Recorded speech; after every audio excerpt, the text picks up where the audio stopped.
Hey guys, welcome back to the channel where I cover missing persons, unsolved cases, crime news, and more.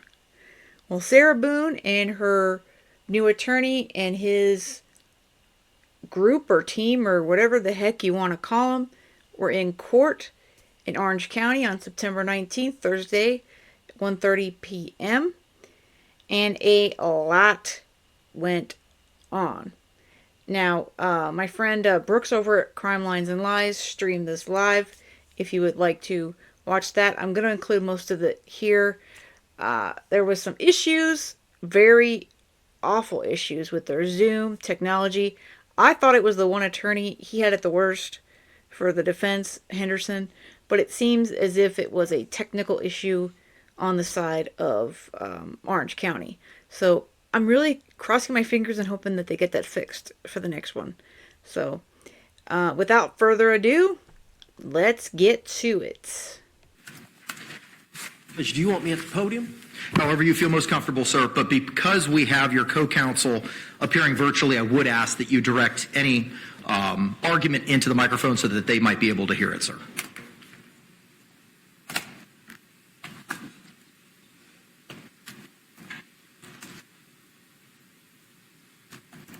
Judge, as you know, I filed on behalf of Sarah Boone this motion for statement of particulars, and in my motion, I quoted the language in the information that she was charged with, and the pertinent part charges Sarah Boone on the 23rd day of February of 2020 in said county, Orange County, violated statute 782.04 paragraph 2 by an act eminently dangerous to another and evincing a depraved mind regardless of human life did kill George Torres. Judge, that's about as bare bones of an information as you can file in a case. I know any time there is a weapon used, it's usually shot with a firearm that was used, that type of language. That is as bare bones. It doesn't even spell out all the essential language of the jury instruction, which I followed. To prove the crime of second-degree murder, the state must prove the following three elements beyond a reasonable doubt. One, the victim is dead. Two, the death was caused by the criminal act of the defendant. Now, there is no language in the information that alleges what criminal act Sarah Boone committed that caused the death of the victim, Mr. Torres. This is a unique case, Judge. It does not involve a firearm, which I believe many of these cases do. I'm sure you're well aware, the state's well aware, the defense is well aware of the report, the videotapes in this case, and the overall general facts about the suitcase and Mr. Torres being in the suitcase asking to be let out by Ms. Boone. But the state, in their charging document, has failed to say exactly what it is that they believe is the criminal act that caused the death by Sarah Boone. Some information that the defense could receive from them so that we could properly prepare a defense for Ms. Boone. In count 3, the unlawful killing of the victim was an act eminently dangerous to another and demonstrating a depraved mind without regard for human life. It goes on to define an act as a series of related actions arising from or performed pursuant to a single design or purpose. We have no information, no particulars in the information that explains a series of related actions arising from and performed pursuant to a single design or purpose. None of that language is in the information that would let us know what it is they're claiming that she did or series of acts that she committed that constituted the cause of the death of Mr. Torres. The definition goes on to explain that an act is eminently dangerous to another or demonstrating a depraved mind if it is an act or series of acts that, one, a person of ordinary judgment would know is reasonably certain to kill or do serious bodily injury to another? What is the act or series of acts that an ordinary person of ordinary judgment would know is reasonably certain to kill or do serious bodily injury? 2, is done with ill will, hatred, spite, or evil intent. What acts or actions by the defendant did they present or will they intend on presenting in the trial that would tend to indicate that she had ill will, hatred, spite, or evil intent towards Mr. Torres? And 3, is of such a nature that the act itself indicates an indifference to human life. Again, some explanation that give the defense, my understanding of the rule of criminal procedure, the defendant has a right to know the charges against them with specificity. Upon request, the state must provide specificity and clarification on the details of the alleged offense in order to minimize surprise at trial and ensure that the defendant's rights are protected. The rule requires that the information shall, in plain, concise, and definite written statement of the essential facts constituting the offense charged. In this case, based on the bare bones information that has been filed in this case, it fails to inform the defendant and the defense counsel of the particulars sufficiently to enable the defendant to prepare a defense. Thank you. Does he even know about this case? I mean, all 3 of those are met. And the state's going to come up and, of course, respond to that. All those factors are there. And we all know it that have been following this case. You don't put someone in luggage or a suitcase, okay? You don't put them up and zip them up. People don't go into luggage. And if they are in a confined space and they cannot get out with limited air, they're going to die. And then you've got her on video that she took herself, and she's telling him to F off, and she doesn't care that he's in there. He's begging to come out. And then, of course, she goes to bed.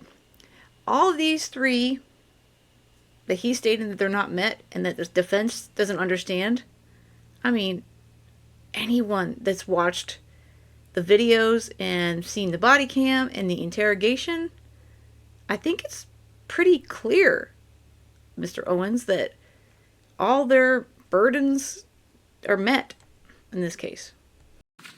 Response.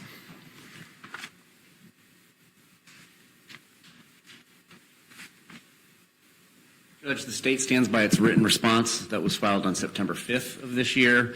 In addition to that authority that is cited therein, the state would also cite State versus Pajon, Pajon, 374 Southern 2nd, 1070, Florida 3rd DCA, 1979, and Sutherland versus State, 305 Southern 3rd, 776, Florida 1st DCA, 2020.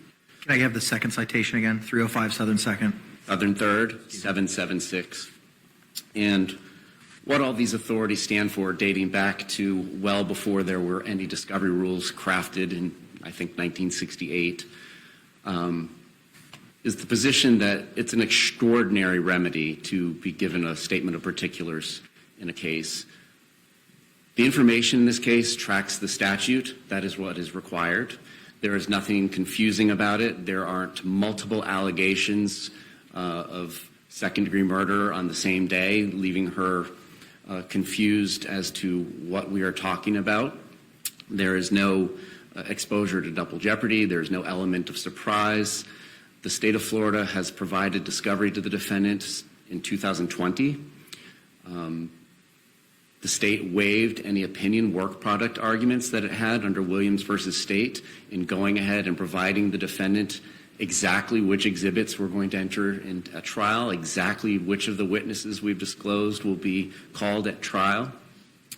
And their motion does not set forth why it is specifically that they don't understand what she is accused of doing and how. In fact, opposing counsel cited the videotapes, the videos that were taken on her phone while the decedent was in the suitcase begging to be left out. And then what they didn't mention is what she said during these videotapes, which certainly would constitute the mens rea for second-degree murder. So it's our position that they have not stated why it is that a statement of particulars is necessary. It's an extraordinary remedy. They have all the discovery. Not only do they have all the discovery, they have the narrowed down list specifically as to what will be introduced, and they are clearly on notice of what constitutes the acts and the mens rea, because they have mentioned those videos that were taken on her phone. So it's our position that this is not one of those extraordinary cases that necessitates a statement of particulars. There are cases where, for example, somebody commits multiple acts of battery against a victim, perhaps an hour apart, 2 hours apart, and comes back, and it's unclear as to what the state is talking about. If counts 1, 2, and 3 all say battery on X day, there are informations and indictments that span years that don't get statements of particulars articulated to the defense. In this case, the date is specific as to February 23rd, 2020. The metadata on the 2 videos that were taken from her phone are both from the 11 p.m. hour of February 23rd, 2020. Given all the discovery in the case and the amount of narrowing down that we've already done, there is no need for a statement of particulars in this case. Thank you. Thank you. Any response? My understanding of the law is the court has broad discretion on this issue about whether to require the state attorney's office to give more particulars about the offense. And this is somewhat of a unique case, and the state attorney just mentioned where there was prior incidences of violence or battery that occurred prior maybe to the death, and whether or not that was relevant or admissible.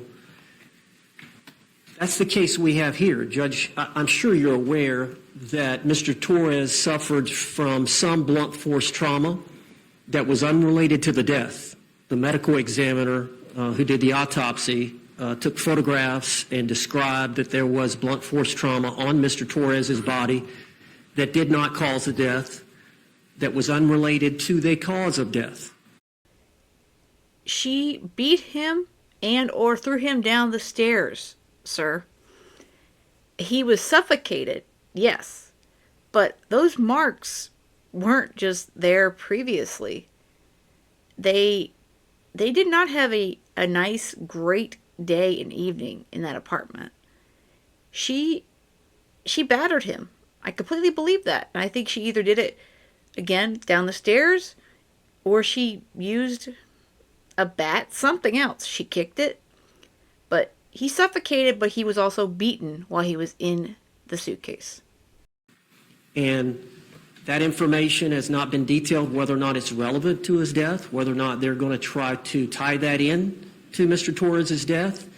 And if not, if we're relying on the medical examiner's explanation of the cause of death, which was asphyxiation, suffocation, then there's a question about whether that information is... But is there anything that's missing under the statute? I understand your reliance on the jury instructions, but what's your response to Mr. J's position that it tracks the language of the statute wholly and completely, which it seems to? Well, I have the rule for motion of particulars then. If that's the case, then in every case in the country, you just have to track the statute, and at no time a court would ever order a motion for statement of particulars. But the date's there, the time is there, where it happened is there, the underlying charge is there. I understand, and I explained that this is not a shooting where death would occur fairly quickly after multiple shots, that this was an unusual death, asphyxiation over a period of time, which we don't even know whether it was the day before or the next day. There's questions about that. The injuries, the blunt force trauma that the medical examiner is claiming that they're there, I believe is going to testify they could have been there 24 to 36 hours before. We don't know when those prior injuries were. They're fairly fresh, but they can't state that they were close to the time of death. Again, they weren't related to the cause of death. So there are situations in the law, based on the unique set of facts, that a court feels compelled, I have the discretion and I feel like for the defense to properly prepare for this case due to this unique set of facts that I think there are some details that you must give. There's blunt force trauma. We don't know exactly when it was. We know it was fairly recent. And the medical examiner says the cause of death is asphyxiation. He doesn't know where it was environmental or not. He gives two explanations. So there's a real question about that. And, of course, we'd like to know what theory they're going under and whether or not they're intending to introduce evidence of this blunt force trauma that occurred sometime prior, and what exactly they're claiming that she did that constitute. Is it just the video, the 2-minute video that everybody's seen, or the suitcase video? Is it that? Because there was a lot that occurred prior to the video. There was a lot that occurred after the video that's not on the video. So is that what they're referring to in this narrow window of just tracking the statute? And I go back to there wouldn't be this rule in the criminal procedure if there wasn't a time when a statement of particulars was necessary. Okay. Thank you. All right, thank you, sir. The court. He was put in the suitcase, whether she made him get in there for some reason, convinced him. There's many theories to that, okay? But you don't put someone in a suitcase, zip it up, and then make a video and tell them that this is what happens when you cheat on me, F you, yada, yada, yada, all the crap that she said. It's all damning, Attorney Owens. It's all, every single bit of it. It doesn't really matter at this point what happened before he got into the suitcase and she zipped him up. She let him die in there. And there's arguments to both sides to, was it unintentional? Did she legitimately just go upstairs because she was so drunk and pass out and forget to let him out? Or did she leave him in there thinking, hey, screw you, I don't really care? But they don't have to prove the intent to get a guilty verdict on this. Has reviewed the motion, reviewed the authorities provided, including the additional authorities, State v. Pajan, 374 Southern 2nd, 1070, and Sutherland v. State, 305 Southern 3rd, 776, and relying on State v. Peel, if the indictment is sufficiently full in its allegations of fact constituting the crime charged to enable a person to plead to it, the greater part of the reason for allowing particulars does not exist. The application was not so much for a bill of particulars as for a detailed statement of the evidence by which the state proposed to prove its case. If the defendant was advised of the nature and the cause of the accusation against him and had notice of the dates on which the acts constituting the offense were committed, there was no necessity for the bill of particulars. All of this information was given in the indictment. And that is at 154 Southern 2nd, pinpoint 912. It sounds like, based on your argument, you're looking for the particular evidence as to the cause of death and the meaning of the death, which, based on Peel, is not something that falls under the ambit of a motion for particulars.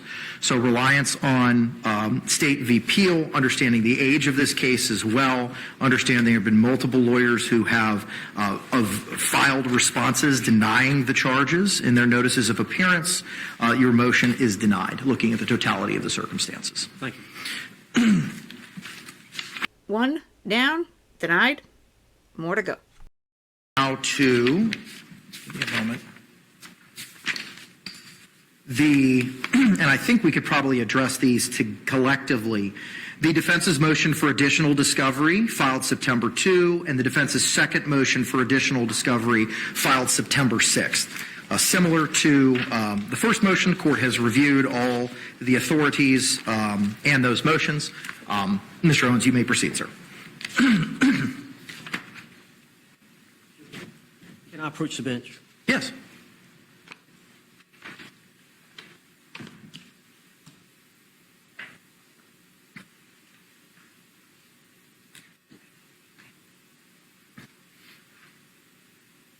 Thank you, sir.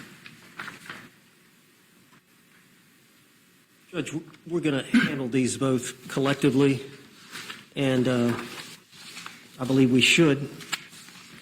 The first motion for additional discovery was filed on September the 2nd at 8:30, and then the second motion for additional discovery was filed on September the 6th. The first motion refers to the rule 3.220F for additional discovery. On a showing of materiality, the court may require such other discovery to the parties as justice may require. Specifically, the defense is requesting the Office of the State Attorney to provide a written policy of the Orange County Sheriff's Office relating to in-house interrogation procedures, in particular the policy in place at the time of the interrogation of the defendant at the Orange County Sheriff's Office, which was back in February of 2020. And then the second motion for additional discovery, specifically the defense requests the Office of the State Attorney to provide the standardized Miranda rights written policy, the form, and the card of the Orange County Sheriff's Office relating to Miranda rights form utilized and read directly to any suspect before any interrogation. Now, the argument by the state is well taken. The defense does have a duty to try to gather the information independently of the state attorney's office, and we did make a request to the Orange County Sheriff's Department back on September the 10th, and the request was for the written policies and procedures of the Orange County Sheriff's Office relating to the in-house interrogation procedures, in particular the policies and procedures in place in February of 2020, and the written policies number 2 and procedures of the Orange County Sheriff's regarding Miranda rights, written policy, the form and the card relating to Miranda rights utilized and read directly to the suspect before any interrogation in effect in February 2020. So as you know, Judge, I don't know if you've actually watched the 2-hour interrogation, but the day after this event, she was asked to come down to the Orange County Sheriff's Office under what my client believed was something other than an interrogation. When she got there, she was directed into a room, and I don't know, like you said, you haven't had a chance, but there are some serious issues about whether or not that was coerced, whether or not Miranda rights were fully read. I do not believe they were. I believe some of the statements that the lead detective said before she started the Miranda rights are coercive. She was in a room where she could not leave with 2 homicide detectives. One was wearing a firearm, and she acquiesced to authority based on an improper reading of Miranda. I wanted to file motions to that effect. We've got trial coming up October the 7th. I wanted to wait to get those policies. I wanted to wait to get the Miranda rights forms. The homicide detective actually reads it from a card. And I believe she read it incorrectly, and she left out the main question at the end. So the proper thing to do is to get that information and make sure it's verified before you file, in good faith, a motion to suppress her statements. Well, the state attorney has tremendous power. I've made this request, September the 10th. Now it's, the 19th. And I'm in line with other public records requests there at the Orange County Sheriff's Department as to when I get this information. The state attorney could have gotten it the very next day if they would have made that request. That's why I filed the specific motion for the additional evidence. Time was of the essence. The court denied my motion on September 3rd to continue the case. We've got about 18 or 19 days left for trial. I'm still waiting. I've still got to receive that information. I've got to file the motion. I've got to set it for a hearing. I've got to subpoena the 2 detectives, the 2 homicide detectives. We've got to have a hearing with 18, 19 days left. I'm still waiting on this information from the sheriff. I've made a good faith attempt. Time is ticking. The state could get that information to me tomorrow. Thank you. Response.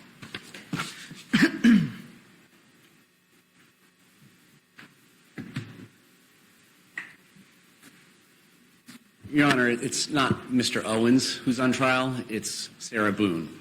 Sarah Boone was interviewed by the Orange County Sheriff's Office on February 24th and 25th of 2020. Now, some 4 years and 7 months later, there's this exigency not created by us, created by them. It's the defendant who has not done this for 4 years and 7 months. Now, turning to the merits of this. They are asking for discovery from a third party. Any discovery request, whether it is of the state or of a third party, has to involve allegations that this information is reasonably calculated to lead to admissible evidence or be pertinent to some analysis in this case. They have not stated why in their motion, and the arguments in court today do not state why it's pertinent either. The case law does not say statements are inadmissible or only used for impeachment if the law enforcement officer violates policy. There's no case law that says statements are inadmissible or only used for impeachment purposes if they don't read from their Miranda card properly. What the case law states is statements are inadmissible if there are Miranda violations and only used for impeachment, or if statements are involuntary, basically through promises, then they can't be used for any reason. But nowhere in this analysis does it matter to any degree what a standard issued Miranda rights card looks like or what their policy is on interviewing. What they do have and what the defendant has had since February or April or whenever discovery went out in 2020 was a videotape of these interviews. There has been absolutely nothing stopping anybody from filing a motion to suppress if they believed under the case law relief could be granted under the law. And the law does not have any analysis regarding standardized issued Miranda cards or policies of law enforcement agencies. And I don't believe that's admissible at trial either. If they did not violate the Constitution of the state of Florida or the United States in compelling an involuntary statement or by violating the dictates of Miranda versus Arizona, then questions about whether they read from their right standard card or if they violated policy should not be admitted in trial because it does not help the jury understand whether or not an element of the crime has been proven. It's not a part of the lengthy jury instruction now that we give about defendants' statements. There's nothing in there about, well, did they violate their Miranda card? Did they violate their policy? So first of all, the state's position is they have not asserted the materiality needed to get discovery ordered by this court, which would be reasonably calculated to lead to admissible evidence or to lead to it being found inadmissible by the court. And then secondly, it's on them to conduct this discovery, and coming in and saying that I can snap my fingers or not snap my fingers and get it for them instantly isn't evidence either. So it's our position that their request should be denied, primarily because it's immaterial, and then secondarily because it's on them. She's been aware of these statements since February 24th and February 25th of 2020. Thank you. Thank you. Mic drop. Mr. J is right on the money on this. 110%. Response to the materiality, please. Well, Judge, I believe the prosecutor is wrong. One of the jury instructions, standard jury instruction in criminal cases said that essentially a statement has been placed before you that's made by the defendant. And I don't have the language here, but it should be weighed with great care and caution to make sure it was freely and voluntarily made. These are some, but not all of the circumstances that you should consider in deciding whether or not the statement that was made by the defendant was freely and voluntarily made. If you decide that it was not freely and voluntarily made, that evidence should not be considered by you in this cause. So even if we filed the motion, we got the information, the additional discovery that we need in good faith for me to file it, if we received the information, I typed up the motion, we had a hearing, the two detectives testified, and the court ruled that the statements were not suppressible, I could still bring those facts into the trial of how the mistakes that were made by this lead detective in the coercive statements that she made, as well as not giving the full Miranda rights form and getting a full consent from my client, that goes into evidence for the jury to decide whether or not to consider the statement at all. Thank you. So where's the violation of the Constitution then? Assuming you're correct, and assuming that the Miranda card, something was missing, what's the issue? It's coercive. The statements that the lead detective, the female detective makes, there's 2 or 3 statements she makes. Now you have to understand, I'm in a vacuum here because I haven't watched the video. I'm not asking you to play it. I probably should have. But I need a little bit more context as to these statements because I have unfortunately no frame of reference. But she says number one, the date of this event, they seized her phone at the scene. She was told that they were going to bring her phone back to her, back at her apartment, the very next afternoon. The female detective called her, or Sarah called the female detective about the phone. The female detective said, I'm pregnant, I'm not feeling well, I don't want to drive out there to give you your phone. Would you please come to the sheriff's department so that we can give you your phone? Sarah Boone got there and saw that there was a desk or a place there to retrieve the items, and she saw the male detective and said, is this where I go to get the phone? He said, no, we got it back here in this room. Come back here in this room and we'll get it. When they walk back in there is when the video turns on, and now they're in the interrogation room. She's got a list. Sarah Boone has a list of things that she was wanting to ask them. And the female detective says, look, we got the autopsy back from the medical examiner. We've got to talk to you about that. 2 times she said, we must, I don't think it's must, we've got to talk to you. She goes, okay. Said, I got to read you these Miranda rights again. And again, she had read them. There was a statement that Sarah Boone gave. Of course, she gave a general statement to the first deputy that responded to the scene. She was wearing a body cam, so that deputy had called the 2 homicide detectives, but it took them a while to get there. So she asked Sarah Boone what had happened, and Sarah explained that situation. After the detectives got there, they took a general statement from Sarah, but at some point they got into one of the squad cars. And I believe it was Sarah Boone, I believe it was the female detective and the male detective, and she was read Miranda rights, again, incorrectly, and she gave a statement. So now the next day, she's back in the interrogation room with the 2 deputies, the 2 detectives, and the lead detective says, we've got to talk to you about this autopsy. Giving her the impression that's what they were going to talk about. But I've got to read you these Miranda rights. And she said something, and Sarah said, protocol? Because they had told her in the first Miranda rights that this is just protocol. We have to do this before we speak to you. And she said, yes, protocol. So based on those statements that we've got to talk. You have to talk to us. We've got the autopsy. Led Sarah to believe that they're going to talk about the autopsy. In addition, then she starts in the Miranda, judge, she made a mistake on it. I don't know if it's an honest mistake, but in her probable cause statement, she said, I read the rights verbatim. The constitutional Miranda rights I read to her verbatim. That is not true. Fortunately, we have it on audio. Fortunately, we have it on video. There is a legitimate question about whether that statement, that 2-hour interrogation, is admissible in this trial. That's what I'm going to show the court. I'd like to get their policy just to see. What does the policy have to do if those statements were inadmissible?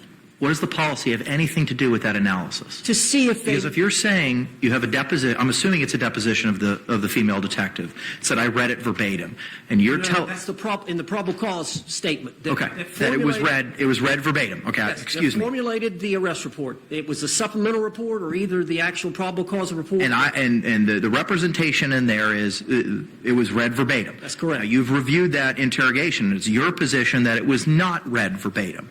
What does the policy have anything to do with that issue? I think that's a simple constitutional issue, right?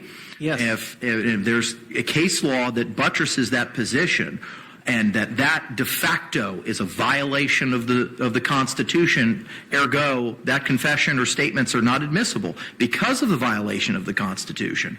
What does the policy or the Miranda card have anything to do with anything if you have the video and the audio? Well, the Miranda card is going to show that she actually omitted the last question. Okay? So the Miranda card is there for a reason. I don't know if they have them in the interrogation room or every deputy or homicide detective is issued that card, but it's a small card. But I believe it's going to say on there that you've got to get the waiver. There's 2 questions at the end, which is, did you understand the rights that I've just read to you? And the next question, understanding these rights, do you agree to speak with us now? That question was not read. It was omitted. I don't know why. She's sitting there reading it, and Does the fact that that question was not read impact constitutionally under case law the admissibility of those statements? I believe so. Along That doesn't with answer her my other 2 question. statements. Respectfully, that doesn't answer my question. I understand what your belief is, but where's the case law that you can provide to the court? I'm not ready for that, Judge. Okay. I'm going to file a motion to suppress, and I'll supply you with the case law, but I'm not ready for that. But the reason I wanted the policy, getting back to your first question, is because I'm sure the policy is going to say you don't make any pre-Miranda statements like, we've got to talk. We've got to talk about this autopsy. Those type statements are improper. That they're used to coerce somebody to talk. And I understand the detective.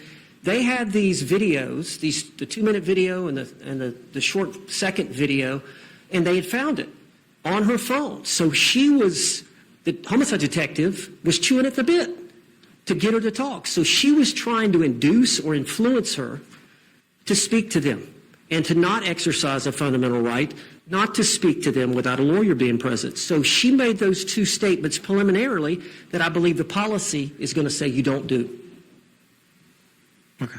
Mr. J, any? Hearing him today, he and Sarah kind of are fitting together, He is trying to pull anything out of thin air. Anything he can grasp.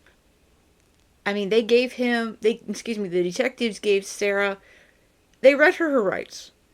She was more than happy to start talking. She loved to talk. I mean, we've seen her talking in the body cam, talking to the detectives in the car, talking in the interrogation at the station, which he's just complaining about. And look at all her letters. Sarah cannot keep quiet. And if she would have kept quiet and asked for an attorney or stopped after they said it wasn't just about the autopsy, yeah, I mean, she had a lot of damning evidence against her from the get-go.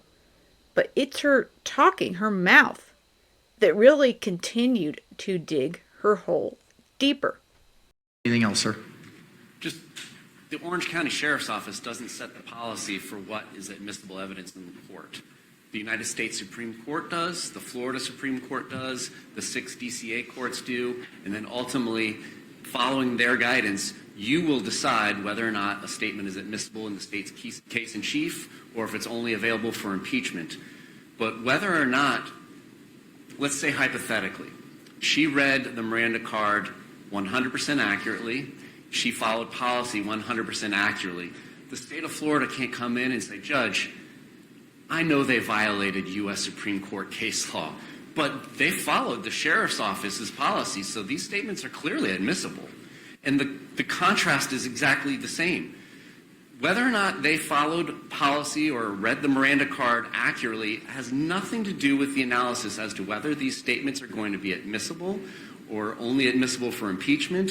And I don't believe that under the case law, they can come in, if those statements are admissible, and argue to the jury, they violated policy. They didn't review, they didn't read everything on their card. They violated.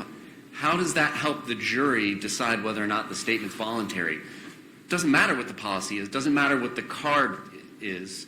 What matters is whether or not they say the words that are required by the United States Supreme Court or the Florida Supreme Court or the 6 DCAs. That's what matters. That is what determines the bar for the admissibility in the case in chief or an impeachment. Okay. Thank you. All right. Thank you both for your arguments and your positions. In reviewing the authority provided by the state, which the defense has conceded is taken in, is what it is, I think State versus Wright is the guiding light for the court here, 803 Southern 2nd, 379. In reviewing that analysis, the defense has put forth an effort to do so. It's not up to the state to prove up anything for the defense. At this point in time, both motions for additional discovery are denied in accordance with State v. Wright. Moving now to the defense's motion to appoint forensic psychologist filed September 2, and defense's motion to appoint crime scene reconstructionist and death investigator filed September 2. I did receive JACS's response in that my judicial assistant confirmed that they are not asking to participate in this hearing, and we did confirm that earlier this week. Similar to the other motions that we've heard today, I have reviewed them. Mr. Owens, you may proceed with anything else, sir. Judge, I have filed the amended motion for declaration of indigency and payment of due process cost. I did see that, sir. And then there are three motions. I don't know if you got the third one.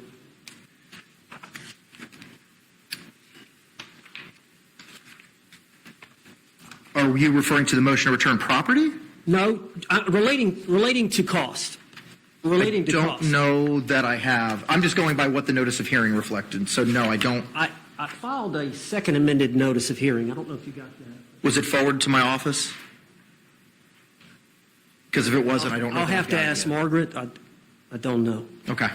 But I filed a second amended notice of hearing. Can I Please. give you my copy?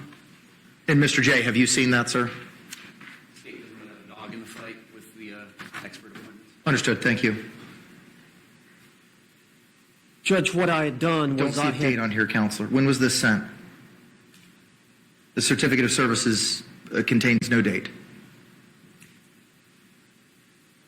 It was filed this afternoon. Okay. This morning. Okay.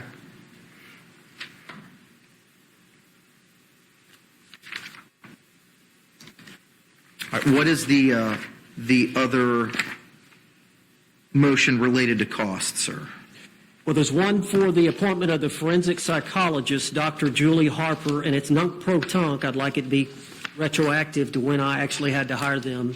As you know, I came on the case late, I believe August the 30th. That's correct. And then I asked Dr. Harper to go down and see Sarah Boone. Dr. Harper lives in Okaloosa County, and she came down to Orange County, I believe, the Thursday after we had the hearing on September the 3rd. I believe that's when the court denied my motion to continue.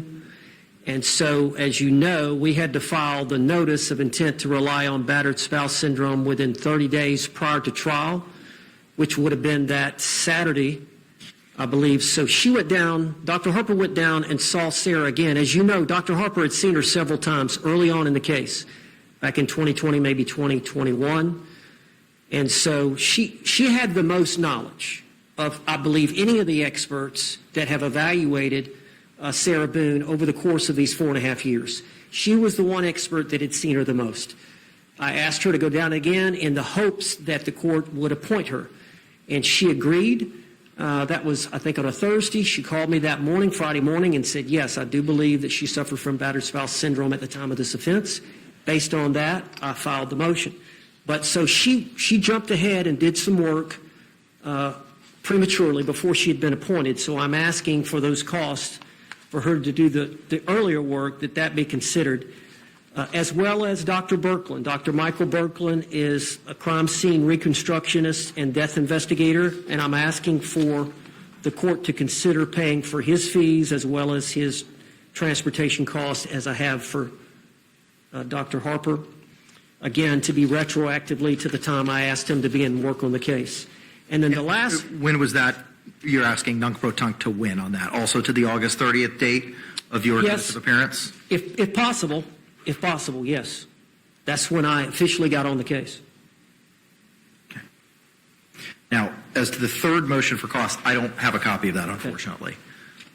Can I approach? Yes, please. Judge, I mentioned this expert, Dr. Michael Brannon, in that hearing that I think we had on September the 3rd. He's a clinical psychologist. If you'll recall, I'd mentioned him. He had served as an expert in the Marsha Thompson Palm Beach County case. I recall. And so, as you know, he serves a different role as a clinical psychologist. Dr. Harper is serving as a forensic psychologist. And Do you know what JACS's opinion with regard to the motion to appoint clinical psychologist? Because the email that you attach as Exhibit A to that appears to be Mr. Lake's email regarding the other two motions regarding Dr. Harper and Dr. Birkeland, and it doesn't address Dr. Brannon, and notably JACS isn't here. I don't have an answer for that. Maybe we could table this. I think the state has, I'm assuming, no dog in this fight, similarly as they had with the other two. The only request in this area that the state is going to make of the court is to, under its discretion under 3220, order these experts to produce written reports. We are on the eve of trial. I do not need one from Dr. Julie Harper. Her deposition is set October 1st. These two other people, I have absolutely no idea what they are going to say, and we would, I'll file a written motion and a proposed order and send it to opposing counsel, but that's what the state's request is going to be on the other two experts. Yeah, I don't know if I'm going to have an objection to a written report or not. I may, but I'd like to see what the motion says before I make a decision.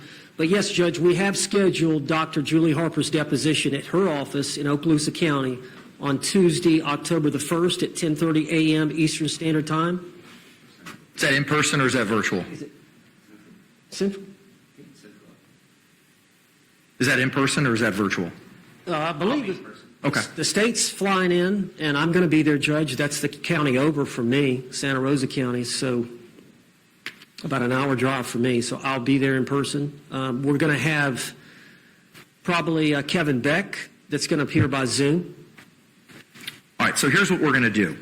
JACS has provided their response, and their response was not appended to the motions that were filed because that was prior to the amended motion seeking indigence costs that you filed, Counselor, on behalf of Ms. Boone. I'm going to hand file with the court now the September 9th correspondence from JACS reflecting that that can be utilized in lieu of a formal response. I'm going to grant your motion to appoint a forensic psychologist dated September 2, 2024, non-protunct those costs to August 30, 2024. And with regard to the other motion, the motion to appoint crime scene reconstructionist and death investigator, I will also grant that and appoint Dr. Michael Berglund, non-protunct, to August 30, 2024. With regard to the motion to appoint clinical psychologist, when was this motion filed? Similarly, the certificate of service does not reflect a date. Let us check real quick, Judge. Sure. Give me a minute. Yeah, you're good.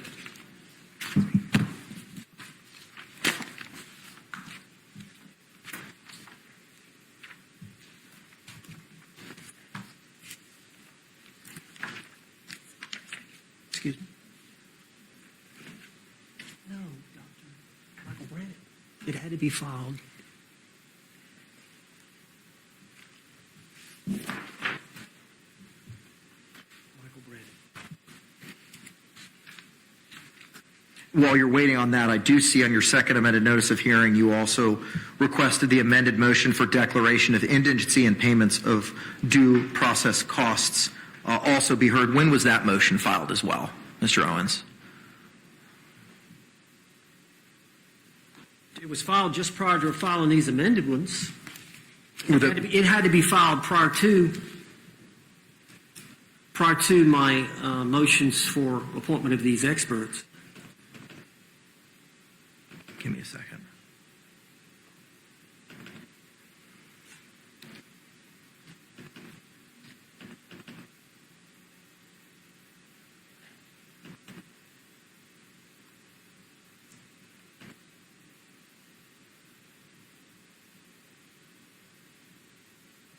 Okay, so the motion to appoint the clinical psychologist regarding Dr. Brannon, was filed yesterday. The amended motions regarding Dr. Birkeland, an amended motion regarding Dr. Harper were filed yesterday, as was the amended motion for declaration of indigency and payment of due process costs. That motion has not yet been granted. It is going to be. So the amended motion for declaration of indigency and payment of due process costs is granted. The amended motions regarding Dr. Birkeland and Dr. Harper are also granted non-protunct to August 30. With regard to the motion to appoint clinical psychologist filed 9/18, I'm going to ask Ms. Barrios, my judicial assistant, to forward that directly to Mr. Lake.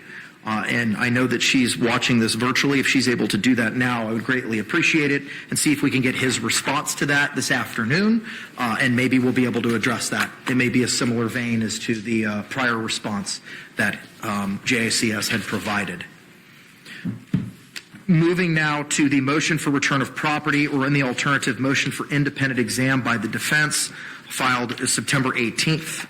Similarly, with everything else, I've reviewed that and the authority, and I have reviewed the state's response to defendant's motion for return of property, or in the alternative, motion for independent exam by the defense. Mr. Owens, you may proceed, sir. Judge, I believe the state's response is well taken, and I believe that what we need to do is get an expert of our own that can do the phone extraction and meet with the state attorney and the sheriff's department and extract the data, all the data that we need from her phone.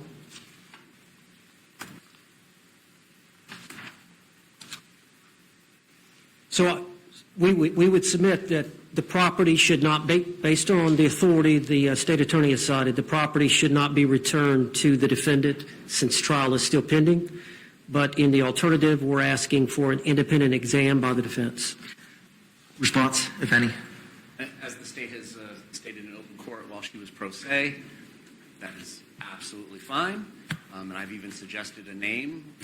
Has the defense ever performed an evaluation of the phone? And the reason I ask this is there were prior experts that were appointed in the realm of electronic evidence. Mr. Cacciatore may have the answer to that question. I don't, but I know that the state, as I stated in my response, we've never prevented anybody from doing that. And as the homicide supervisor, everybody in the unit knows how to go about doing this and allowing a digital forensics examiner hired by a defendant to go and work with the law enforcement team and get another imaging if they are not satisfied with the imaging that has been provided. Mr. Cacciatore, good afternoon, sir. Can you hear us? And if you can you announce your presence for the record, please?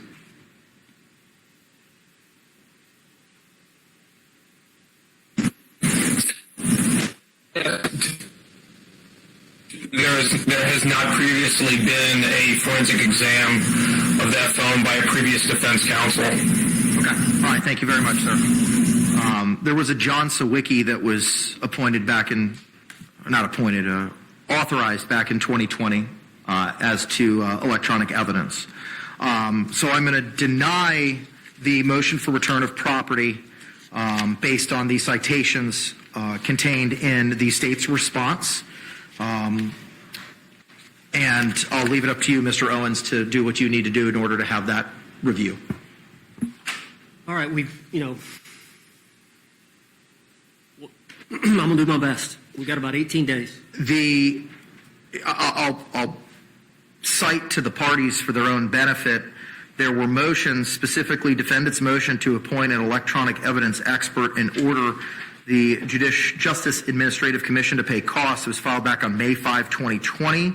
An amended motion was filed the next day, May 6th. Both of those cite to or refer to John Sawicki, S-A-W-I-C-K-I, electronic evidence expert. And there was a order entered back on August 3, 2020, appointing Mr. Sawicki as a forensic specialist. I have no idea if that order is still viable, but I'm just providing what the court file reflects in that regard. Lastly, that takes us to the notice of intent to rely on the defense of battered spouse syndrome. The original notice was filed September 6th. The state's original motion to strike was filed September 9. just to interrupt, I also have this defendant's motion for enlargement of time to address as well. Yeah, I have that on my list, sir. Okay. Thank you. Thereafter, on the 15th, an amended notice of intent to rely on the defense of battered spouse syndrome was filed. On September 13th, the defense's response to the state's motion to strike defendant's notice of intent to rely on the defense of battered spouse syndrome was filed. And then I think it was this afternoon. Earlier today, the state's motion to strike defendant's amended notice of intent to rely on the defense of battered spouse syndrome was filed. The court has reviewed those and all of the citations contained therein. Mr. Owens, you may proceed, sir. Judge, I wanted to start my argument, and then Mr. Henderson, who is on the screen, is going to respond to the state's pleading that they filed this afternoon. Mr. Jay, you have any problem with that? I know there's a rule in the circuit about one witness per one attorney. I don't know what the administrative rule says about arguments, so I leave it to the discretion of the court. Okay. He's arguing that one motion that they filed this afternoon, that I've been working on these. He was working on that motion, so it's a separate motion. The motion to strike. The last motion whatever motion they filed today, Mr. Henderson, Tony Henderson here in the screen wants to respond to that. Okay. I'm going to respond to the ones that were filed prior to today. All right. I'll allow it. All right. Go ahead, sir. Judge, as you know, I filed my notice of appearance on August the 30th, I think 38 days prior to trial, knowing that the court had already made a ruling that you would not grant a continuance unless there was some type of exceptional circumstance, and Sarah Boone hiring or retaining or somebody pro bono coming on the case and representing her did not constitute exceptional circumstance. And so, as you know, we had the hearing after I'd filed the notice on August 30th. We had the hearing on September 3rd on my motion to continue. The court denied it. At that time, I explained to the court that I believed, after my meetings, I think I'd had 4 with Ms. Boone, that she met the criteria for battered woman syndrome, but that I needed an expert, and we were vetting several experts at the time, 4 or 5 that we were vetting, and we needed more time to essentially pick somebody to go out and do an evaluation, an assessment of Ms. Boone to determine whether or not they would give an opinion that she suffered from that. Because, and I understand, the court denied our motion, so that left us with, we still had to give notice to the state attorney 30 days prior to trial of October 7, which I believe was going to be September 7, which fell on a weekend, which was that Saturday, I believe. So we got out of the hearing. I think the hearing was on a Tuesday. We had 4 or 5 days to file this notice, to timely file the notice. So looking at the file, I realized that Dr. Harper had the most time with Sarah Boone. Early on in the case, I think when Mr. Padilla was handling the case, she was appointed by the court to do an assessment and evaluation. And so I reached out to her, and she agreed to come down a couple of days after we had that hearing, and she met with and assessed Ms. Boone. I've retrieved all the notes, the prior notes, and then the notes from that meeting. And then on Friday, I spoke with her, that Friday, which I believe was the date that I filed this notice, September the 6th. That Friday, I spoke with her on the phone and immediately went down and filed the notice of intent to rely on the defense of battered spouse syndrome. We made allegations that Dr. Harper had formed the opinion that at the time of this offense, that Sarah Boone was suffering from battered spouse syndrome. And at that time, we gave the name of Dr. Julie Harper and her address where she could be found and located. And of course, the state has set her deposition for October 1. Now, the state has filed a motion to strike the notice of intent, alleging that we didn't give sufficient facts or evidence. But Judge, realized at the time I was simply trying to get it filed because the last day was the next day, Saturday. And of course, I had just gotten discovery. Judge Creighton, we have not finished reviewing all the discovery in this case. I pretty much shut my law practice down to try to do it. I've gotten my staff, and we're trying diligently to go through all the discovery. At the same time, we realize that we've got to establish corroboration of the battered spouse syndrome from eyewitnesses, from medical records, from potentially neighbors, court records, her phone and the information on her phone. So we're diligently trying, number one, to review all the discovery, which still has not been done, at the same time trying to locate additional evidence that we could utilize in helping to establish the battered spouse syndrome. In addition, the state attorney yesterday filed a notice that they're amending their discovery, and all the jail phone calls, or I think they have the ability not only to call, but they have a tablet and they can text back and forth with third parties, that they have disclosed that they have, I guess, 4.5 years worth of communications between Sarah Boone and parties on the outside, and that some of that may be relevant to the case. And we were advised that when I got in town that I was to bring a CD, and I did this morning. I went to the state attorney's office and spoke with the secretary and explained to her that here's my CD, I'll wait. And I was willing to wait in the lobby to get this additional discovery when we have 19 days for trial. She told me that there was quite a bit of it, that she would try to get it to me after the hearing or by the time of the hearing.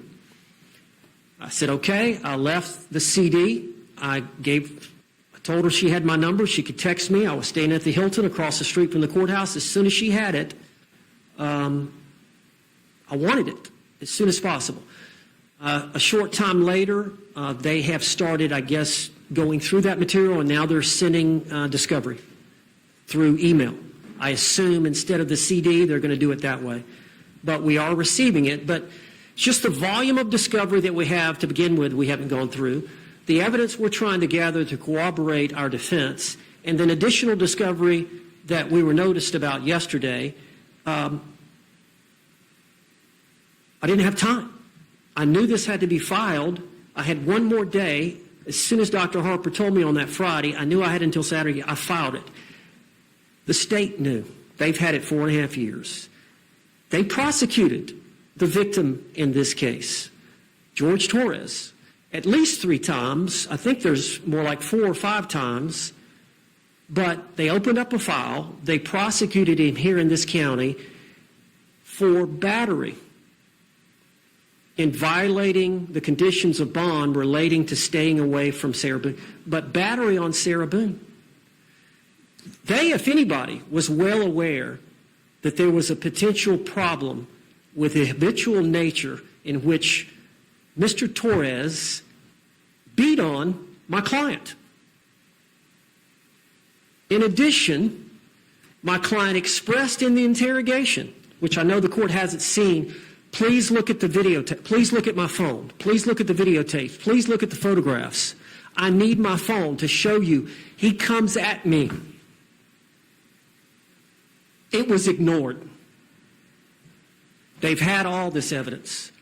They had to be on notice that this was a potential issue. And the reason being is all the lawyers that have been through this have appointed different forensic psychologists to assess her. The prosecutor that's not here today, that was here on September 3rd when I mentioned the problems that we were going to have, getting an expert this quickly to form an opinion, said, oh no, Judge, we're not prejudiced. We've already got an expert. We intend to rebut any said opinion by an expert that she suffers from battered spouse. We're ready to go. We've got our expert. Such that they said we don't even need a continuance. If, in fact, he finds somebody and they file something, a notice of intent to rely on battered woman syndrome, within the time limits, we're ready to go. We don't need to continue it. We'll have our expert. And as you know, they're requesting that their expert now be allowed to go to the Orange County Jail and assess Ms. Boone, which they have every right to do, since we have filed this notice. But they indicated they would not be prejudiced. They indicated they were on notice. They didn't think it was going to happen 4.5 years, but it did. They knew all the prior abuse that Sarah Boone suffered at the hands of Mr. Torres. I did the best I could, Judge. I filed it. I felt like I had to have an expert. I explained in general terms that she was psychologically and physically abused by Mr. Torres repeatedly over a period of time that led to this event. They filed their objections, which we believe is misplaced. The court, as you know, by that rule,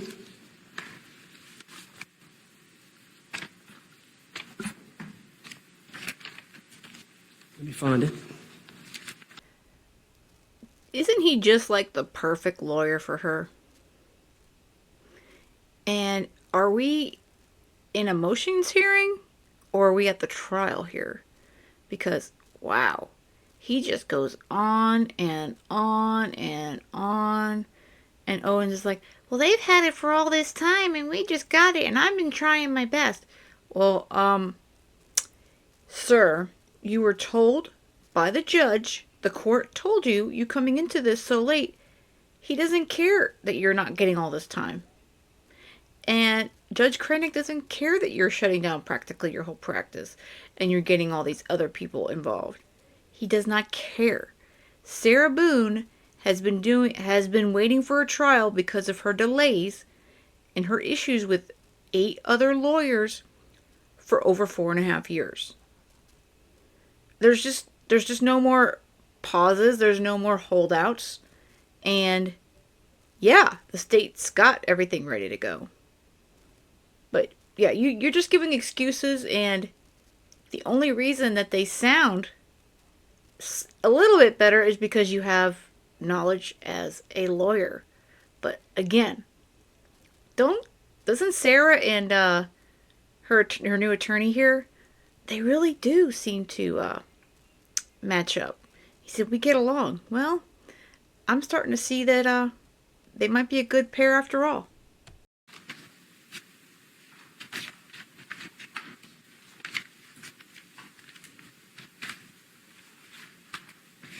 It's apparent not only that the state was on notice, that we were going to rely on it, it was prepared to respond and was not prejudiced in any way. The notice of intent to rely on the defense of battered spouse syndrome comports with the requirements outlined in 3.201, given the current circumstances of the case.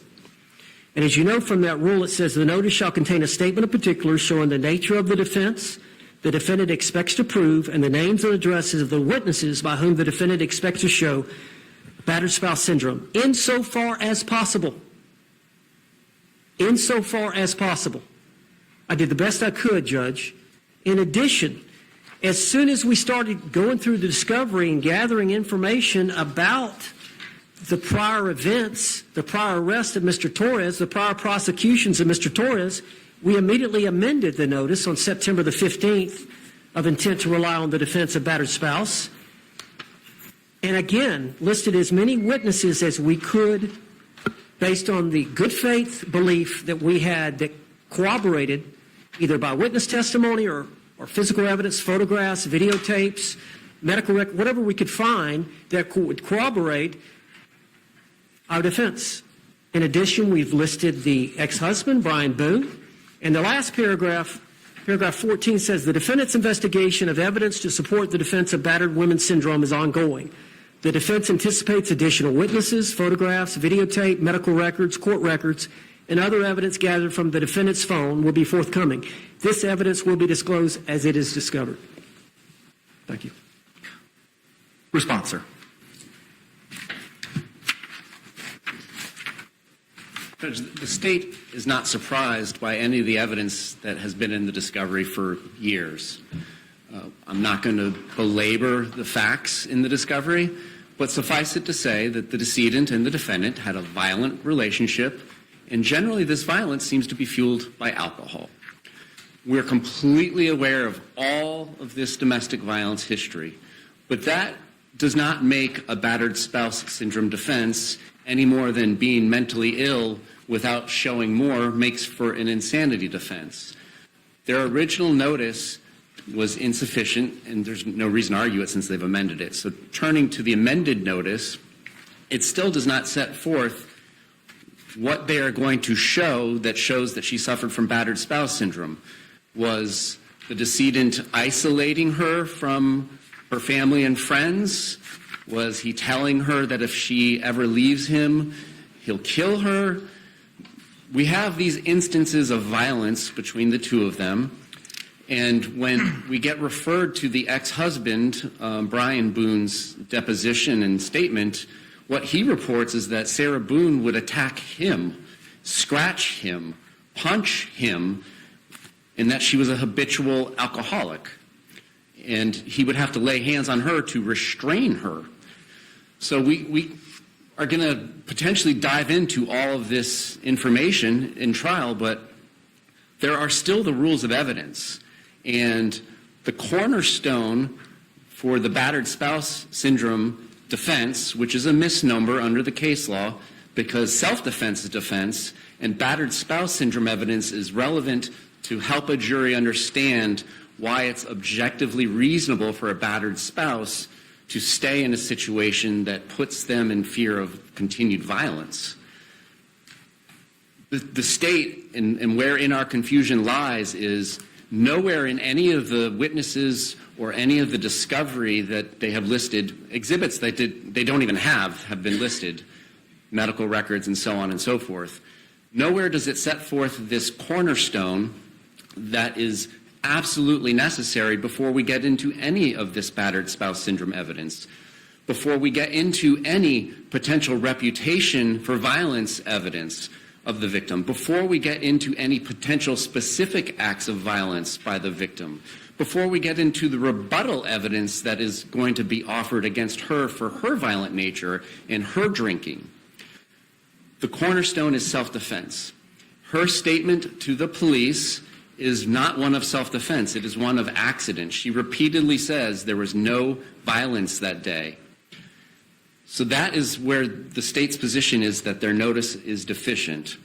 It only sets forth that there has been violence between the two of them, and it's apparently exclusively alcohol-related. But it doesn't go on to say this violence has caused her to suffer from the syndrome, and here's why. She was afraid to go meet with her family. She was afraid to leave. She was any of the things that make up what is actually battered spouse syndrome. And moreover, it doesn't set forth the self-defense claim, which is the cornerstone of this. None of this comes in without a claim of self-defense. And so that's in part why we filed our motion in limine with that response, is the court can and should not allow any mention of battered spouse syndrome come in until self-defense has been established at trial. And as far as I can tell, the only person that can set forth a self-defense claim, since it was just her and the decedent in the apartment that night, is her. So she'll need to testify, and then she'll be impeached unless there's a ruling that the statements that she made to the Orange County Sheriff's Office are not only a violation of Miranda, but are involuntary and unavailable for impeachment use. That's what we're hoping to avoid, because we can't unring the bell during trial. If they put on all this testimony and evidence about battered spouse syndrome and about the past violence, and then we introduce evidence about her past violence against him and against Mr. Boone, it's hard to unring that bell.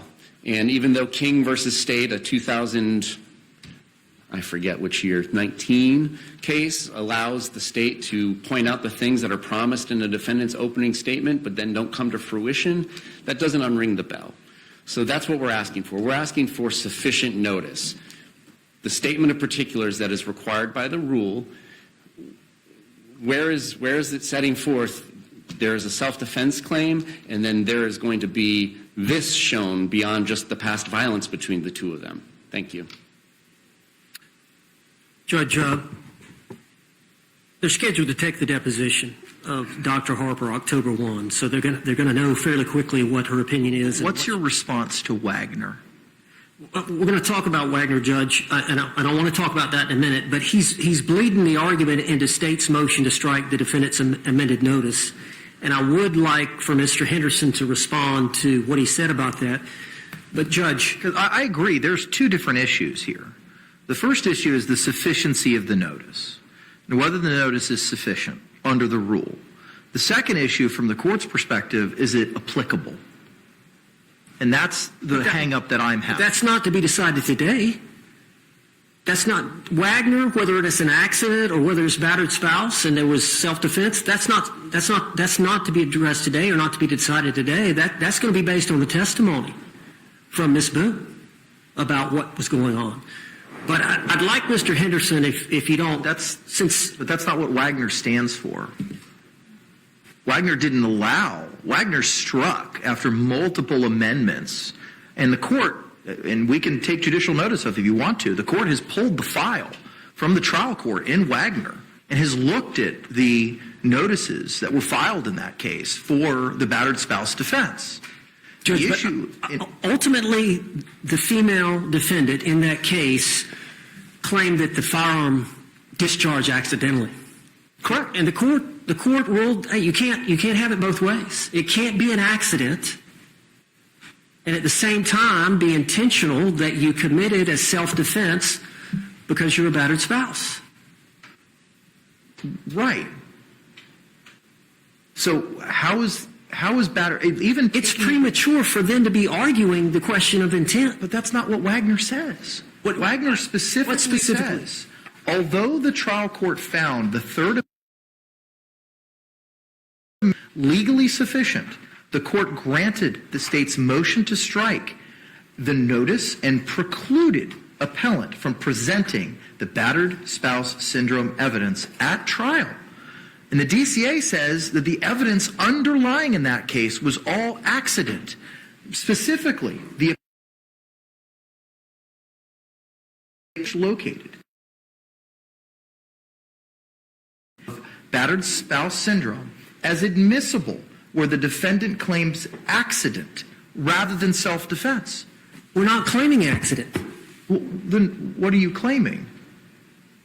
Self-defense. But every case that you cite, Medina, Hickman, its progeny, all pertain to some act by the accused. And that battered spouse is an excuse, a justification, an explanation for those actions.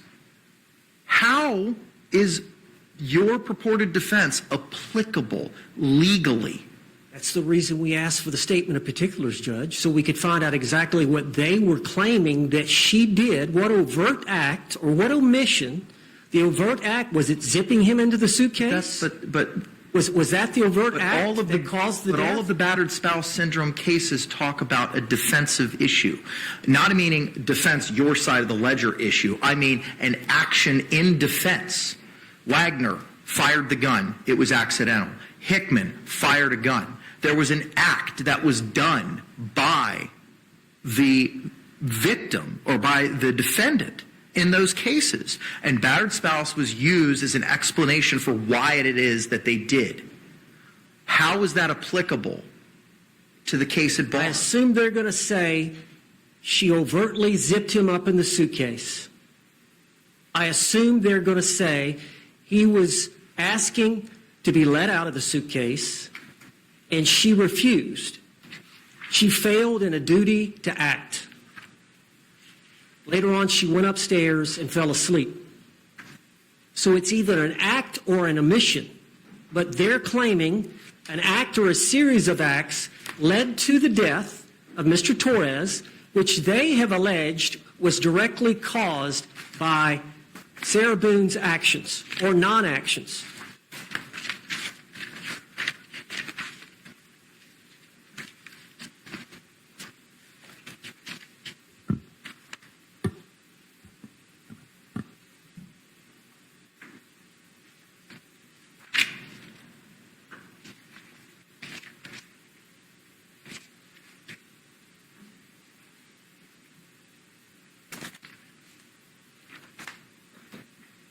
Hickman, the defendant, stabbed the victim to death. And the justification was battered spouse. In Terry, which you provided to the court, Terry v. State, 467 Southern 2nd, 761, it was firearm. What's the Mechanism? What is it? They're the only ones that can answer that, Judge. That's why we asked for the statement I don't of particulars. understand that circular logic. And the reason I don't is because it's your defense. Okay. I'm assuming that they're claiming that she zipped him up in the suitcase against his will, would not let him out of the suitcase, and therefore he suffocated. So the act of zipping him up and then the non-action of not letting him out when he asked to be let out constituted the offense of second-degree murder.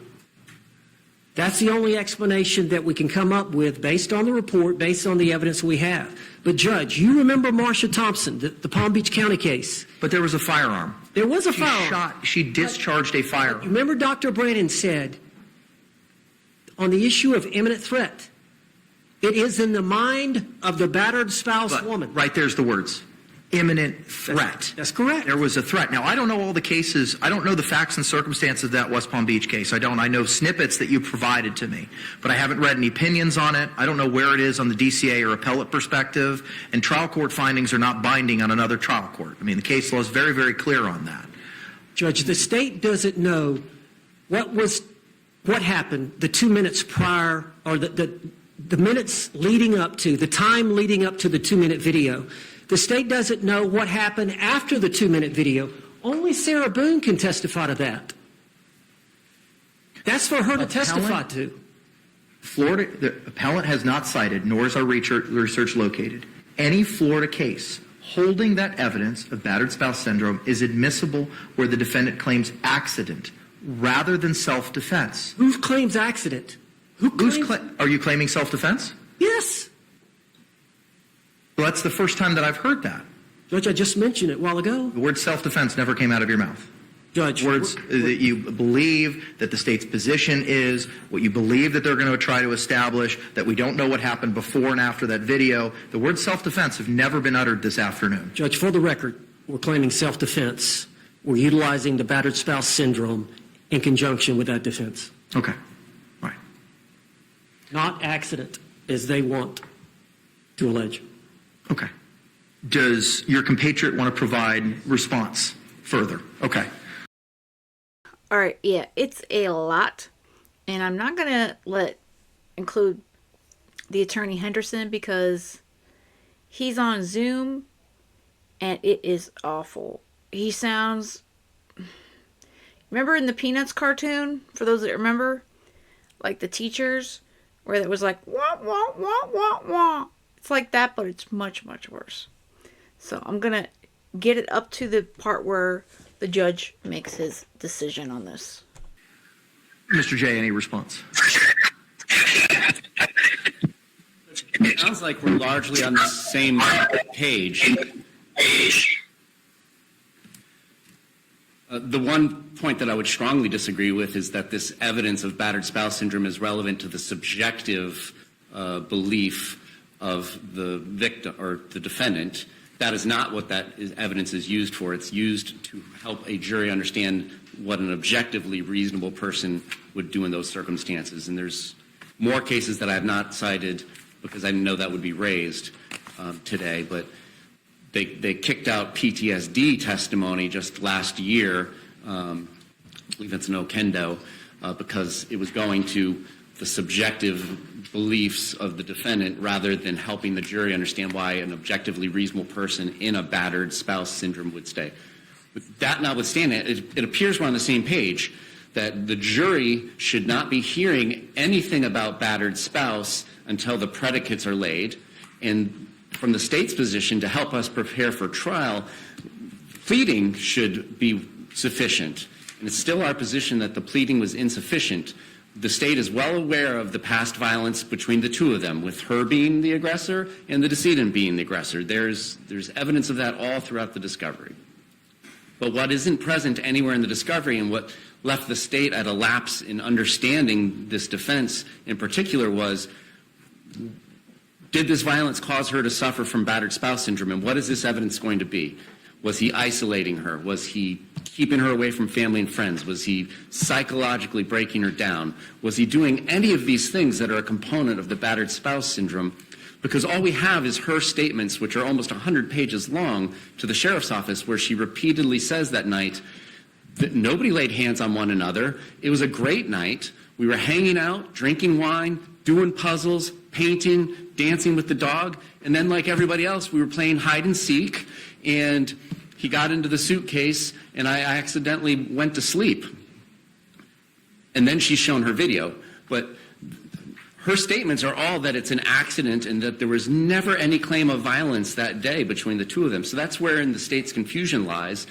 And I don't know how we're going to go about this at trial, if the defendant's going to have to testify in a narrative form, if she's going to come in and testify 100% differently than how she gave statements to law enforcement. But that's where we're at, is we don't want this in front of the jury until all of the requirements are met.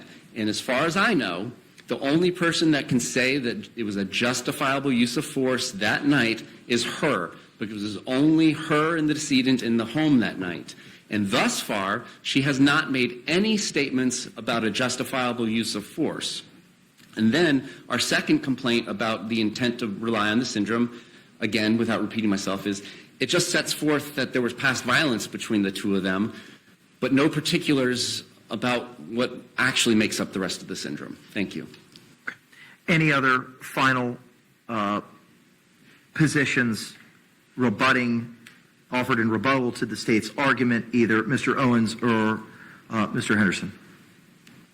Well, I'll let Mr. Henderson go, but just as it relates to Ms. Boone's testimony, that's what jury trials are for. Mr. Henderson, any further arguments, sir?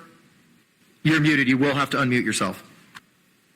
Yes, Judge. The state is going to have the opportunity to depose the expert, Ms. Harper, who can tie those things together. That's why we have experts who know about these things and who have the knowledge, who can tie these things together and tell why she's of the opinion that she was suffering from battered spouse at that time.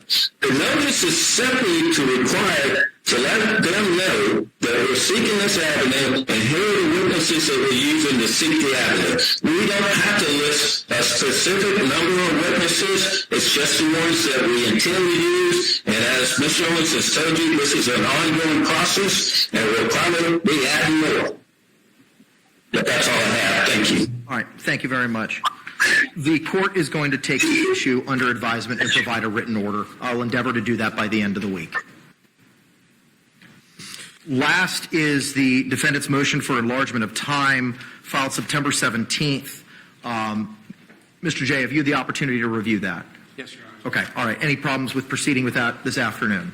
No, Your Honor. Okay, very good. All right, I have reviewed that motion. Mr. Owens, you may proceed, sir. Judge, and I do have about 2 or 3 other issues that we need to address, but I've asked for some time. I think there was an order. I know there was an order that you had submitted to writing and that was filed with the clerk's file that indicated that you wanted some things from the defense and from the state by certain dates. And I think that's a typo in paragraph 3. I said August 17. That should be September 17 on paragraph 3, Judge, of my defendant's motion for enlargement of time. It says September 5 on paragraph 3. Are you looking at my defendant's motion for enlargement of time? Yes, sir. Paragraph 3 says Dr. Julie Harper met with defendant Sarah Boone on Thursday, September 5, 2024. Am I looking at the wrong thing? I'm sorry. I was looking at the wrong one. If you look at the second page, yes, sir. Paragraph 7. Yes. That should be September 17. Yeah, got it. Okay. I mean, obviously, the court's order, the August 5 order speaks for itself. Judge, and as you know, we came in late. Dr. Harper formed an opinion that week. We filed a notice of intent to rely on battered spouse. It's ongoing. That's all I can say. We're working. We're doing everything we can to uncover evidence consistent with our defense. The problem is it's 4.5 years ago, and the apartment complex in Winter Park has changed hands. So we're trying to run down the employees. We're trying to run down the other tenants of the place. We're trying to run down medical records. that office manager is critical. We've taken her deposition, but we can't find her. Brandon, I think it's Moats, the neighbor that lived right next door to Miss Boone and Mr. Torres, and they shared a wall, is a critical witness in the case. We're trying to locate him. As you know, 4.5 years, people move, so we need more time, is my point. We're doing everything we can. We're working diligently. Billy Lane, the investigator, is working diligently to try to gather the information I'm asking him to gather. Coupled with the fact that we've got this phone that we're going to be extracting, I'm in hopes of in a few days. And I know that the state had extracted the phone and given us a lot of the data from the phone, but Ms. Boone says it's incomplete. That's the reason we want our own expert to extract it, that will be able to assist us in establishing evidence and testimony that she is a battered spouse and was a battered spouse prior to this event. But because of that, Judge, we haven't had time to complete that. And as I said in my motion for enlargement of time, we're asking to be flexible on some time limits up to and during the week of the trial, because we're going to be working that entire trial. Like I said, there's 18 days until trial starts. It's going to be a 2-week trial. I don't know when some of this information is going to come, but I assume every other day we'll probably be amending the discovery, the reciprocal discovery, and amending the notice of intent to rely on insanity or rely on battered spouse if we find other evidence that corroborates that. So we're just asking the court, and I know there's a rule that specifically, this rule 3.050, that allows for this request. Thank you. Thank you very much. State, any response? Certainly the state is not going to be okay with them conducting their investigation once jeopardy has been attached. That is completely unfair to the state. This is the defendant's trial, not Mr. Owen's trial. She has been on notice of these charges since February 25th of 2020. She has gone through countless attorneys here who did not pursue this battered spouse syndrome defense, even though they had consulted with Dr. Harper back in 2020. And I believe the crux of that issue is going to revolve around her having to testify in the form of a narrative given her prior statements. So the state opposes any enlargement in time. The defendant has been on notice and has had centuries probably of legal expertise at her disposal for the last 4 years. And there may come a point in time where the state has to request a continuance prior to trial, but if this enlargement is granted. But certainly, once jeopardy is attached, that's not the time to be doing discovery. She's had 4 years to do this, 4.5. Thank you. Any other final arguments, Mr. Owens? No, sir. Okay. I'm just rereading the rule. Give me a moment.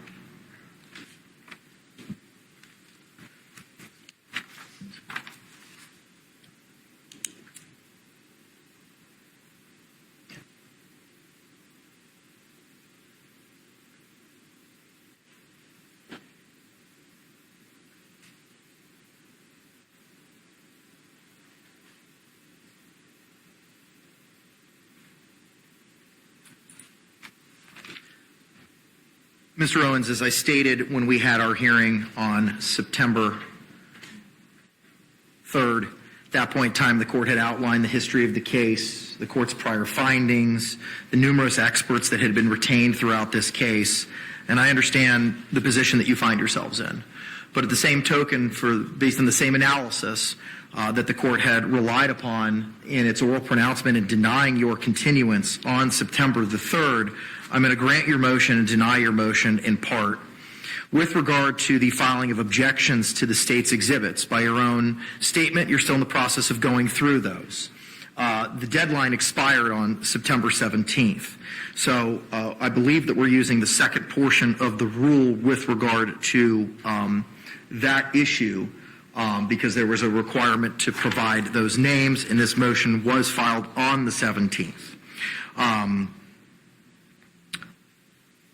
So I'm going to grant your motion in part with regard to filing objections for the state's exhibits. I will give you up until the time that we're having our trial case management on September 26th. to file any additional objections to any of the state's exhibits. With regard, however, to the filing of a witness and exhibit list, I agree with the state. We can't be amending once jeopardy attaches to provide additional experts or any witnesses at that point in time. You're talking about jeopardy when the jury is sworn? Correct. On that Monday, October 7th? If we're lucky enough to get one on Monday. So, just so that you understand, I've ordered a couple hundred people for that week because I don't know how long jury selection is going to take. I don't know what people know about this case. Judge, So my intention is to run 50 people in the morning. So I'm just letting you all, full disclosure here, what my thoughts are. 50 people in the morning, get rid of language, get rid of cause. And if those persons who don't know anything about this case, I'm going to ask them to come back, either Tuesday or Wednesday. And then we're going to run another 50 at 1:30. Get rid of our cause challenges, those who can't be here for 2 weeks, those who've just recently given birth, all the statutory cause reasons that they can't be here. I'm going to ask them to come back. And if we've got 40 people, 50 people at the end of Monday, we'll start Tuesday. And we'll start whittling it down. And I can turn over, when I'm done with my colloquy, my voir dire is about an hour and a half, 2 hours. And then I'll turn it over to the state and I'll turn it over to you and we can whittle it down from there. But if it takes us more time to get a sufficient panel because of the amount of time and other causes or preconceived notions about this case that can't be set aside, we may not be picking a final jury until Wednesday in this case. is this set for 2 or 3 weeks? 2 weeks. 2 weeks. Now, it was originally set for 3 weeks. And then when we talked about it, when you came on board, we had shrunk that to 2. Now, if we think that that may change, I'd rather discuss that now than a week from now. If you think we need 3 weeks, I can try my best to make that happen. But I respectfully need to know that sooner rather than later. Because in all candor, I don't know how long it's going to take us to get a jury. I did not anticipate. I anticipated we were going to be able to pick a jury in one day. I would love to be that bullish. I hope we can. I'd love to be able to. I'm just telling you what I've been working with jury services, that I've got 50 people teed up for 9 a.m., I got 50 people teed up for 1:30. And that will continue throughout the week. It's easier for me to say, we don't need you, go home, you don't need to show up for jury service, than it is, I need bodies and we don't have them. Now, if we're able to get a jury in one day, fabulous. But if we can't, I have that backup. I believe if we pick the jury in one day, we could try the case in 2 weeks. But if it's going to take a little bit longer, and again, we don't know from now until October 7th what other evidence or what other witnesses we're going to uncover. So in the abundance of caution, I'm going to ask the court, if possible, to set 3 weeks. I don't think it's going to take 3 weeks, but I don't know how long jury selection is going to be. I don't know what additional evidence we're going to uncover, additional witnesses from now until October 7th. So to be on the safe side, I would ask for 3. Okay, all right. I'll see what I can do there, and I'll have Anita report back to both of you. Judge, and the main reason, I think all these other lawyers, they didn't have an expert that had tendered that opinion about her spouse. So we started on this path on that Friday when Dr. Harper called me and I filed the notice of intent to seek corroborative evidence, corroborative witnesses that she was battered. So that didn't really start until that day, which was September 6th. And that's why, and again, this was an event that occurred 4.5 years ago. Trying to locate witnesses, it's just taking time. I understand about the jury being sworn and we shouldn't be allowed to ask additional witnesses to come in. So I agree with the state on that. I agree with the court. But I would ask up until the time we pick the jury that we be allowed to amend reciprocal discovery and amend our notice of intent to add additional witnesses and additional evidence. Mr. J., any other further positions, sir? There just may come a point in time, Judge, if you don't set a deadline, that the state has to ask for continuance. The deadline is going to be for exceptions to the state's evidence, providing of a witness and exhibit list for the defense at trial case management next week, September 26th at 9 a.m., in addition to all the reasons that the court placed on the record on September 3rd during the motion to continue. My JA has advised that Mr. Lake has appeared virtually with regard to the motion to appoint clinical psychologist. Mr. Lake, can you hear me? Yes, I can, Your Honor. Can I get your appearance for the record, please? Yes, Christian Lake on behalf of the Justice Administrative Commission. All right, thank you, sir. Earlier today, before your participation, I know that Mr. Owens had provided you certain cost motions regarding the forensic psychologist, Dr. Harper, and the crime scene investigator, Dr. Birkland. You had advised as the JACS's positions on those motions. Your email has been filed in the court file. Subsequent to that, a motion to appoint clinical psychologist regarding Dr. Michael Brannon was filed. That was just filed yesterday. I know my judicial assistant sent you a copy of it. Have you had the opportunity to review that motion? And if so, what is JACS's position? I did review the motion to appoint the expert. Just to give the court some background, because I went back and looked through our files.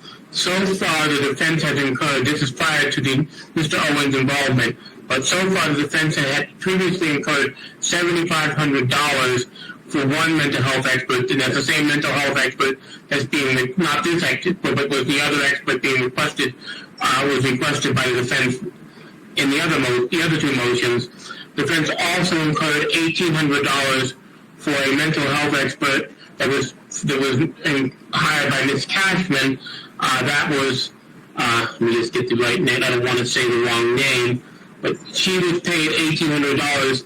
She was retained in relation to the issue that was before the court today, the battered spouse syndrome. And now the defense is requesting a third mental health, but also at the rate of $200 an hour.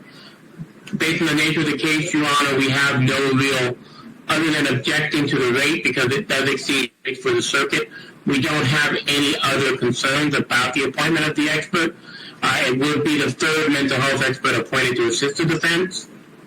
But that really, I mean, ultimately that's your call whether to allow the defense to incur costs for a third mental health expert. The motion reflects the rate is $200 per hour. Is that in excess of the JACS rate? Your Honor, it's in excess of the rates for the circuit. Those were the rates that were adopted back by the old Immigrant Services Committee back in 2007.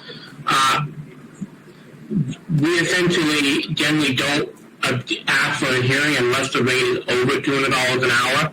So we generally, again, we acknowledge that is, that the rates generally range for mental health experts range between $150 to $200 an hour.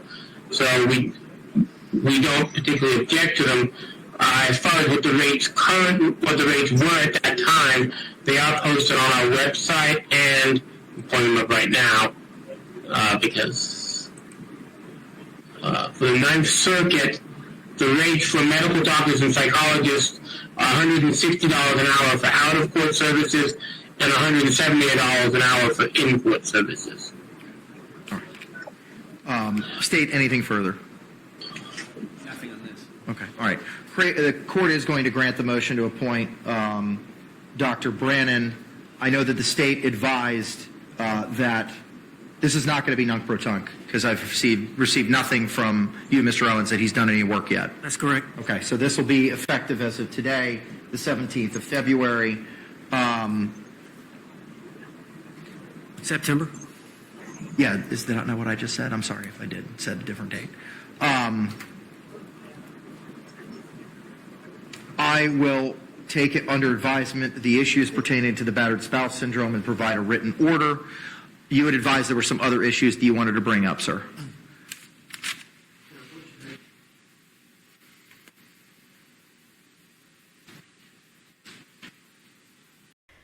So I was a little surprised that the JAC did make an appearance. And as much as I agree that every person deserves legal representation and the ability to get experts. My issue is Sarah Boone has been doing this for over 4.5 years. Okay? And remember what I said in the previous video, we're already over like $72,000. And that's not even including Cashman and Bankowitz. I don't even know about Hobson if he's in that bunch. But this is JAC spending up to the beginning of this month on experts, crime scene, all that sort of stuff. So it's it's just, when does it end, you know? And I think that Judge Kragnick just really, at this point, he wants this case off the docket, off the Ninth Circuit docket, and we want to get this done. And I mean, obviously, we all agree we just need to get this on the road and get it done, and get her into prison because she's not going anywhere. Come on.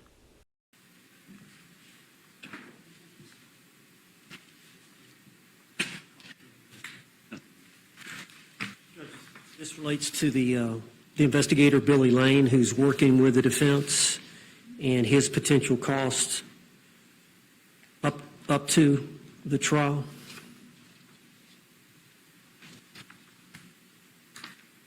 Are these being hand filed now?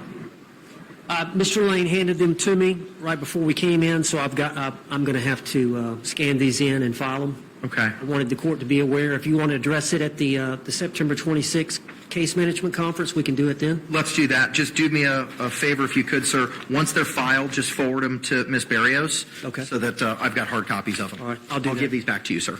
Judge, the other thing was, of course, we've got trial coming up quickly, and generally, when in a courtroom I do opening statement, I maybe have some demonstrative aids, but I walk around, and I understand here that we've got to be in front of a microphone. Is there any way we can set up, maybe the defense can set up a system where we can wear a mic so that we can walk to some degree? I will have to check with court admin. All right. And then the other thing is, we would like Sarah to wear street clothes. So do I need to file something? I have, get in touch with the public defender's office. When Miss Boone was representing herself, I had coordinated and communicated with the public defender's office multiple times in an attempt to obtain clothing. Before you came on board, Mr. Owens, Barry Click, BARRIECLICK, had provided the total amount of clothing that they had that would fit Miss Boone, including shirts, pants, slacks, skirts. And that was the time where she would be allowed free reign and was going to have the shock device on her lower leg. I would ask that you can email Ms. Click. You can find her information on the Florida Bar webpage, and ask her if the public defender would assist you in providing clothing. They were going to while Ms. Boone was representing herself, and I imagine that offer would still be extended. Judge, and I anticipate 2 more pretrial hearings. 1 is the case management conference, and 2, if I file the motion to suppress the statement made during the interrogation, we would probably have to set a separate date. Can she wear street clothes at those 2 hearings? If you could get it to her. Okay. So that's something you have to work with corrections. I don't know that they're going to let you do that. Now, when it comes time to trial, she would like for us to have some makeup for her and somebody to fix her hair in a way that's presentable to the jury that she would like to be presented. Do I need to file a motion on that, or? I think you're going to have to. Okay. It really bothered me. Well, it made me laugh out loud, to be honest with you. We want her to wear makeup and for somebody to do her hair. I'm not sure they can do much with that mushroom cut that she's getting in jail. It's a jail cut. And she just cut it. Remember, a couple weeks ago, it wasn't that short. So she wants the taxpayers to pay for a hairstylist and someone to do her makeup. Yeah. Sarah, you are quite a lot. I believe that's all I have, Judge. Okay. All right. Anything else, State, we need to address? No, all right. Anything else, Mr. Owens, or from your co-counsel? No, Judge. Okay. I will see you all on September 26th at 9 o'clock in the morning, and I will endeavor to get you a ruling on the battered spouse issue as soon as practical, hopefully by tomorrow. Thank you, Judge. All right. Thank you all very much. Again, this was a lot. A lot. And I was going to not cover the whole thing, but there is a lot of important stuff in it. I don't know. All I could say is Sarah Boone has been quite the headache on the state of Florida. And not to mention how awful this has been for George Torres' family. They've been having to wait through all this over 4 years and all her shenanigans to get justice for him. So I'm hoping that that's coming very soon. And yeah, they both had an awful relationship, but that doesn't mean he deserved to be locked in a suitcase and suffocate to death. I mean, nobody deserves that kind of death. I mean, nobody deserves to be murdered either. But let me know y'all's thoughts in the comments, as always. And please hit the like button on your way out if you haven't already. And with that said, I hope you have a great rest of the day. And most of all, stay safe.